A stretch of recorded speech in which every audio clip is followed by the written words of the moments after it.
సింపుల్గా అయిపోయే రెసిపీ అండి. చాలా టేస్టీగా ఉండే మసాలా టమాటా బాత్ అనమాట. మసాలా టమాటా బాత్ని చాలా రకాలుగా చేస్తారు. ఇదొక స్టైల్. కొంతమందేమో టమాటాలని బాగా మిక్సీ చేసేసి పేస్ట్ లాగా వేస్తారు. కొంతమందేమో కొన్ని పీసెస్ కొంచెం పేస్ట్ వేస్తారు.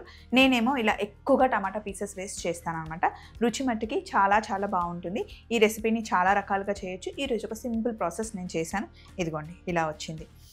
మనం పులావ్ చేయాలి అన్నా ఇలాంటి రైసెస్ చేయాలి అంటే బాస్మతి బియ్యం మట్టికి మంచిది తీసుకోవాలి. ఈ మధ్య డీమార్ట్కి వెళ్ళినప్పుడు తీసుకున్నాను అనమాట. 120 రూపీస్, 120 రూపాయలకి కేజీ బాగున్నాయి డీమార్ట్లో. అలాగే విజేతాలో కూడా 115 రూపీస్కి కూడా బాగున్నాయి. ఇవైతే విజేతాలో తీసుకున్నాను, చూడండి ఎంత బాగున్నాయి. లాంగ్ గ్రెయిన్తో టేస్ట్ కూడా బాగున్నాయి. మీరు ట్రై చేయండి. సేమ్ రెసిపీని సోనా మసూరి రైస్తో కూడా చేయొచ్చు.